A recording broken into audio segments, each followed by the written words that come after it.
Las cápsulas de Esto también es política, con Mario Girón y Miguel Rodríguez.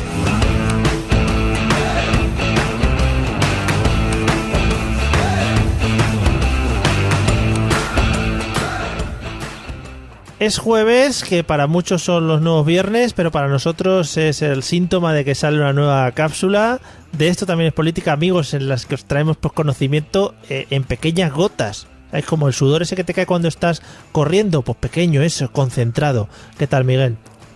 Hombre, bien, pero ya puedes haberlo comparado con algún perfume o algo, ¿no? Un sudor ahí. El sudor mejor, porque implica trabajo, esfuerzo.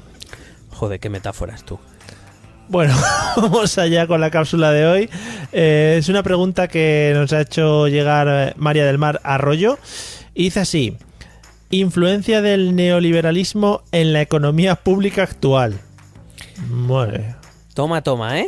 ¿Qué te Toma parece? tomate. Sí, muy bien. Bueno, pues vamos a ver si conseguimos explicar algo. Es verdad que en los últimos tiempos se viene hablando mucho de que el neoliberalismo está ganando la batalla, el neoliberalismo se ha hecho con la política, el poder financiero es neoliberal, etcétera, etcétera. Entonces, pues bueno, me ha parecido interesante intentar explicar un poquito qué es esto del neoliberalismo, porque luego preguntas, ¿qué es el neoliberalismo? Y no mucha gente te lo dice, pero... Ya, yo mismamente no te lo sé decir ahora mismo. Bueno, pues para empezar, el concepto neoliberalismo, de hecho, es bastante impreciso, tanto en economía como en ciencia política, porque ha habido varias líneas de pensamiento que se han autodenominado neoliberalismo incluso desde en los años 30. Yo supongo que cuando todo el mundo, en concreto nuestro oyente, nos habla de neoliberalismo, se referirá a la línea de pensamiento económico inaugurada por Hayek en los años 40 y sobre todo impulsada por Milton Friedman y la Escuela de Chicago en los años 70, que se pusieron en práctica durante los años 80, esto ya no sonarán más, en los gobiernos de Pinochet en Chile, de Ronald Reagan en Estados Unidos y de Margaret Thatcher en Reino Unido. Sí. Bueno, por contar muy rápidamente, tras la Segunda Guerra Mundial, los países optaron por modelos de economía social de mercado, que es, por ejemplo, lo que tenemos hoy en España. Es decir, son modelos con economía capitalista, pero con intervención del Estado. E iniciaron el camino de lo que hoy llamamos el estado del bienestar. Evidentemente, esta influencia vino de lo que llamamos socialdemocracia. El objetivo era doble: mantener una economía capitalista, porque la economía capitalista había demostrado que había sido la única que había traído unas mejoras de las condiciones de vida material innegable. Es decir, en la época del comunismo y la economía planificada, bueno, lo más generalizado era la pobreza. El capitalismo poco a poco es verdad que había conseguido una mejora de la vida material de la población, pero claro, por el lado negativo tenía la crisis del 29, con lo cual había que, digamos, frenarla de alguna manera. Entonces eso es básicamente la economía social de mercado, es decir, una economía capitalista que permite mejorar las vidas de las condiciones de vida material, pero que esté controlada por los poderes públicos. Y además, como digo, en su momento pues servía de modelo diferenciador del bloque soviético. Sin embargo, para muchos pensadores tenía algunos efectos negativos. Primero, que limitaba la libertad individual. Es decir, el capitalismo, el liberalismo económico propugnaba que debía haber una libertad absoluta, mientras que en el momento que hay una intervención pública estatal que controla a esa economía, pues se limita la libertad individual. Los crecimientos no son tan fuertes como cuando el Estado no intervenía y los déficits públicos han crecido mucho desde la Segunda Guerra Mundial. Estas son las críticas que se le hace al sistema de la economía social de mercado. La Escuela de Chicago lanzó una doctrina basada en el criterio del mínimo vital. ¿Esto qué es? En contra de lo que postulaba el liberalismo clásico, que decía el Estado no debe existir, básicamente, así resumido muy mucho. Sí. Este neoliberalismo, nuevo liberalismo, lo que propugnaba es que el Estado sí debía existir. Pero debía existir para cumplir funciones básicas. Que lo que tenía que hacer básicamente era dar seguridad a todo el sistema económico. Es decir, sistemas de defensa, sistemas de orden público, sistemas de justicia y ese criterio del mínimo vital, es decir, algunos servicios públicos para aquellos más necesitados. ¿Por qué? ¿Porque eran muy caritativos? No. porque cuando la gente no tiene nada y se cabrea, la lía parda.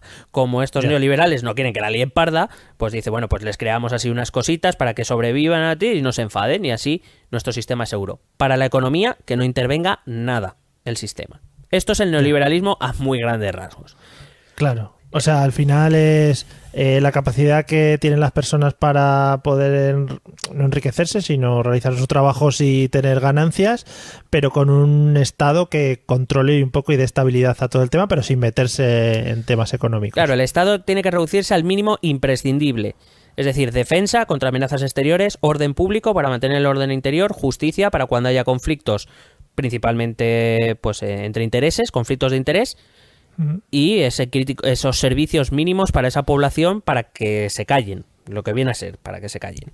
Vale. Entonces, estas ideas que surgieron en los años 70 se pusieron en práctica primero en Chile, después en Estados Unidos y en Reino Unido. Y claro,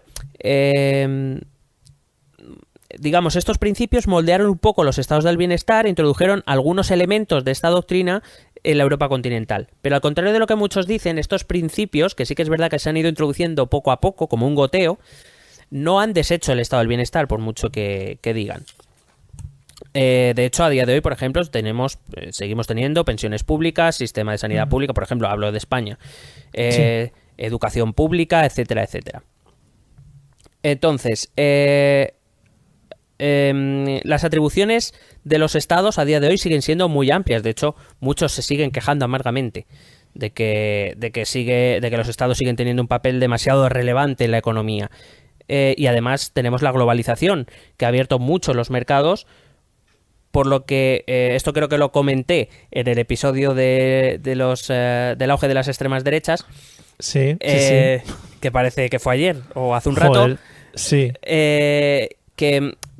Básicamente, cuando un país, en este caso fueron Estados Unidos y Reino Unido principalmente, desregulan sus mercados, otros países les siguen, porque si ellos mantienen sus regulaciones, por ejemplo, la City de Londres es bien conocida por eso, atrae mucho capital. ¿Por qué? Porque no tiene una regulación demasiado exhaustiva, de hecho casi no tiene regulación.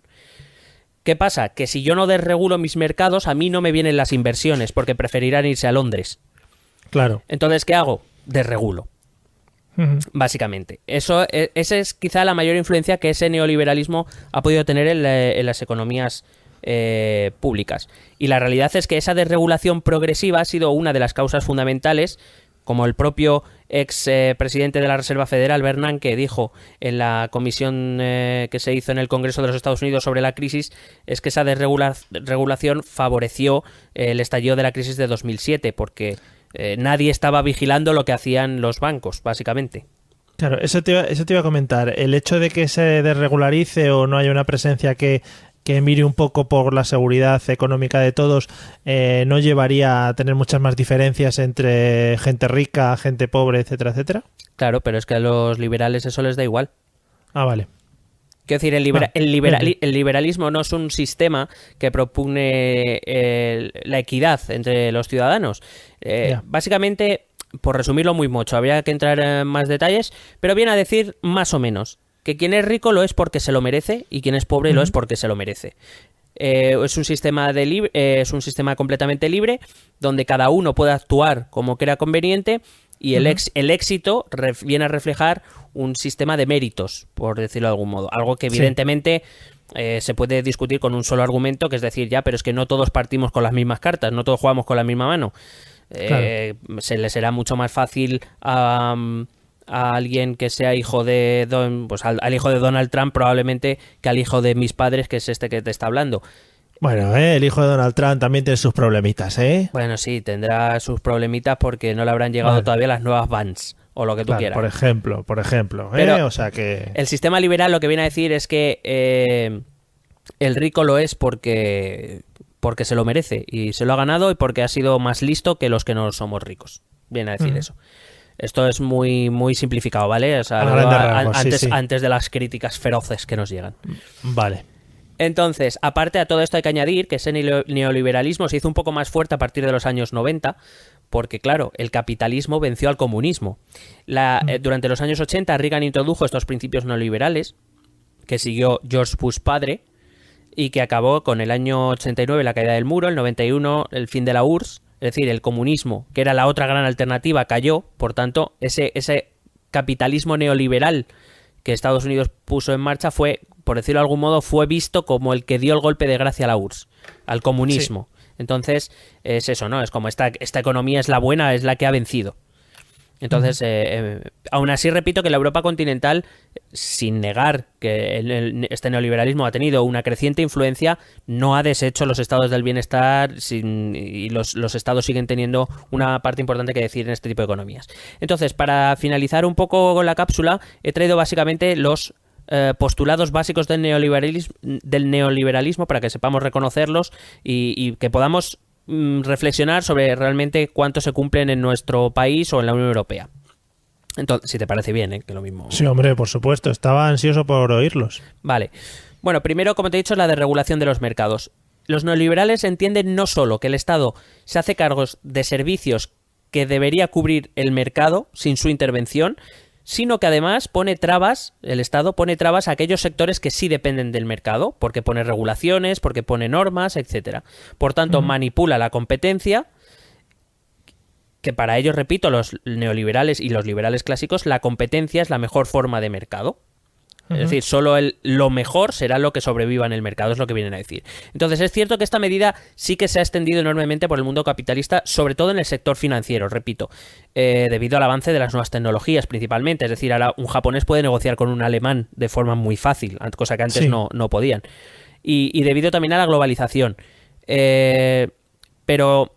Claro, es uno de los efectos colaterales, por ejemplo, uno de los efectos colaterales de esta medida han sido los paraísos fiscales. Ya. Donde uno puede llevarse todo el dinero debido a que como no hay regulación, pues yo meto ahí mi dinero, venga de donde venga, que puede venir de algo muy legítimo o de la venta de droga, por ejemplo. Por ejemplo, por poner un ejemplo que, no sé, habremos escuchado. Sí. Entonces, claro, el problema es que al no verlo, por ejemplo, ya te digo, Bernanke decía que claro, el hecho de que no hubiera nadie vigilando, pues ha traído lo que ha traído. Segundo principio, la privatización de servicios públicos. Es decir, por la misma razón que he comentado hace un momento, el Estado debe deshacerse de algunos servicios que se prestarían mejor y más baratos si se abriesen a la competencia privada. Por ejemplo, en Estados Unidos y en Reino Unido, esta norma, como digo, se aplicó de forma bastante acentuada. En la Europa continental se hizo, pero no tan profundamente. Por ejemplo, aquí en España, por ejemplo, lo llevó a cabo Aznar cuando, por ejemplo, privatizó cosas como Telefónica o Tabacalera. Mire usted. Sí, lo hizo. Pero es verdad que en la Europa continental el Estado sigue manteniendo muchos servicios públicos que no están privatizados. Pues te he dicho antes, pensiones, los seguros de desempleo, por ejemplo, etcétera. Claro, algunos servicios algunos servicios que sí que es verdad que habiendo sido privatizados lo han sido parcialmente. Podemos hablar de la sanidad, podemos hablar, por ejemplo, de la educación con el sistema de los conciertos educativos. Claro, la idea sería, yo puedo pagar por ejemplo, poniendo la sanidad como ejemplo, yo puedo pagar por una sanidad mejor si esa sanidad fuese privada y no tuviese yo que pagar por la sanidad de todos. O sea, yo pago por la mía, me permito una buena y no quiero dar dinero para la sanidad de todos en general, ¿no? Pero entonces estás atentando contra el principio de equidad que normalmente ha gobernado en los estados influidos por la socialdemocracia en la Europa continental. Claro, pero por eso te digo que esa sería la idea que buscan. No, la idea que buscan es que cada uno se lo pague si puede. Por eso. Sí. Y si tú no puedes, pues uno menos. Claro, que al final la sanidad la estamos pagando entre todos. Dice, yo pago por la mía y que sea mejor que... Exacto. De hecho, Estados Unidos es un gran ejemplo de ello. Sí. Ahora que van a volver a quitar Obamacare. Bueno, la tercera sería la reducción del gasto público, que vendría explicado y razonado por todo lo que hemos dicho ya. Es decir, la diferencia entre Estados Unidos, Reino Unido y América Latina en muchos casos es grande con la Europa continental, donde el gasto que nosotros llamamos social es el más importante, lo que no quita que se haya reducido, que se haya visto reducido en la última década de forma notable, sobre todo a raíz de la crisis. Evidentemente la reducción del gasto social incide en la desigualdad, pero como te he dicho, a los neoliberales eso les da bastante igual, ¿no? Así que... y el último sería una reducción de impuestos, que este es el gran caballo de batalla de los neoliberales, porque la teoría dice que a menos impuestos, más dinero nos queda a los ciudadanos y por tanto más capacidad tendremos de acceder a los bienes y servicios que el mercado nos ofrece. Esa es su teoría.